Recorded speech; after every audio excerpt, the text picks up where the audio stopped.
ಇನ್ನು ರಾಜಭವನದ ಮುಂದೆ ವ್ಯಕ್ತಿಯೊಬ್ಬ ಇವತ್ತು ಹೈ ಡ್ರಾಮಾ ಮಾಡಿದ್ದಾನೆ.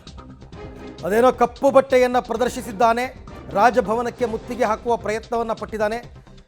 ಈ ದುರಂತಕ್ಕೆ ಸರ್ಕಾರವೇ ಕಾರಣ ಅಂತ ಘೋಷಣೆಯನ್ನು ಕೂಗಿದ್ದಾನೆ. ಅಲ್ಲೇ ಸಾಕಷ್ಟು ಸೆಕ್ಯೂರಿಟಿ ಪೊಲೀಸ್ ಇರ್ತಾರೆ. ಇಮಿಡಿಯೇಟ್ ಆಗಿ ಆ ವ್ಯಕ್ತಿಯನ್ನು ವಶಕ್ಕೆ ಪಡೆದಿದ್ದಾರೆ ಪೊಲೀಸರು. ಪಡೆದು ಅವನನ್ನು ವಿಧಾನಸೌಧ ಪೊಲೀಸ್ ಸ್ಟೇಷನ್ಗೆ ಕರೆದೊಯ್ದಿದ್ದಾರೆ. ಗೊತ್ತಿಲ್ಲ ಅವನು ಯಾರೋ ಏನು ಕತೆನೋ, ಲಾಯರ್ ಗೊತ್ತಿಲ್ಲ. ಕಪ್ಪು ಬಟ್ಟೆಯನ್ನು ಪ್ರದರ್ಶಿಸಿ ದುರಂತಕ್ಕೆಲ್ಲ ಸರ್ಕಾರನೇ ಕಾರಣ ಅಂತ ಕೂಗಿರೋದು ನೋಡಿ.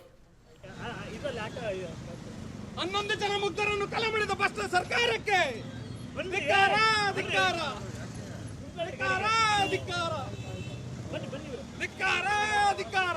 ಪ್ರಜಾಪ್ರಭುತ್ವ ವಿರೋಧಿ ಸರ್ಕಾರಕ್ಕೆ, ಪ್ರಜಾಪ್ರಭುತ್ವ ವಿರೋಧಿ ಸರ್ಕಾರಕ್ಕೆ, 11 ಜನ ಮುಗ್ಧರನ್ನು ಕೊಲೆ ಮಾಡಿದ ಸರ್ಕಾರಕ್ಕೆ, 11 ಜನ ಮುಗ್ಧರನ್ನು ಕೊಲೆ ಮಾಡಿದ ಸರ್ಕಾರಕ್ಕೆ ಧಿಕ್ಕಾರ,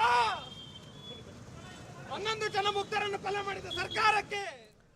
ಓಕೆ, ಈತ ಯಾರು ಏನು ಎತ್ತ ಅಂತಕ್ಕಂಥದ್ದು ಇನ್ನಷ್ಟೇ ಮಾಹಿತಿ ಗೊತ್ತಾಗಬೇಕಿದೆ. ಬಟ್ ಆತನಿಗೆ ಏನು ಸಿಟ್ಟಿತ್ತೋ ಏನು ನೋವಿತ್ತೋ ಗೊತ್ತಿಲ್ಲ. ರಾಜಭವನದ ಮುಂಭಾಗಕ್ಕೆ ಬಂದು ಕಪ್ಪು ಬಟ್ಟೆಯನ್ನು ಪ್ರದರ್ಶನ ಮಾಡಿ 11 ಮುಗ್ಧ ಜನರ ಪ್ರಾಣವನ್ನು ತೆಗೆದ ಸರ್ಕಾರಕ್ಕೆ ಧಿಕ್ಕಾರ ಅಂತ ಘೋಷಣೆಯನ್ನು ಕೂಗ್ತಾ ಇದ್ದಾನೆ. ಇಮಿಡಿಯೇಟಾಗಿ ಪೊಲೀಸರು ಆತನನ್ನು ಅರೆಸ್ಟ್ ಮಾಡಿದ್ದಾರೆ. ಅರೆಸ್ಟ್ ಅಂದರೆ ವಶಕ್ಕೆ ಪಡ್ಕೊಂಡು ಅಲ್ಲೇ ವಿಧಾನಸೌಧ ಪೊಲೀಸ್ ಸ್ಟೇಷನ್ಗೆ ಕರ್ಕೊಂಡು ಹೋಗಿದ್ದಾರೆ. ಇನ್ನು ಮುಂದೆ ಗೊತ್ತಾಗಬೇಕು ಆತ ಯಾರು ಏನು ಎತ್ತ ಯಾವ ಕಾರಣಕ್ಕೆ ಹಂಗೆ ಕೂಗ್ದ, ಈ ಎಲ್ಲ ವಿಚಾರಗಳು ಇನ್ನು ಮುಂದಕ್ಕಷ್ಟೇ ಗೊತ್ತಾಗಬೇಕು. ಬಟ್ ರಾಜಭವನದ ಮುಂಭಾಗ ಕಪ್ಪು ಬಟ್ಟೆ ಪ್ರದರ್ಶನ ಮಾಡಬಾರ್ದು. ಯಾಕೆಂತಂದರೆ ಅದು ಅವ್ರಿಗೂ ರಾಜಭವನದವ್ರಿಗೂ ಏನು ಸಂಬಂಧ, ಯಾಕೆ ಆ ಘಟನೆಗೂ ಅದಕ್ಕೂ ಏನು ಸಂಬಂಧ ಇರುತ್ತೆ?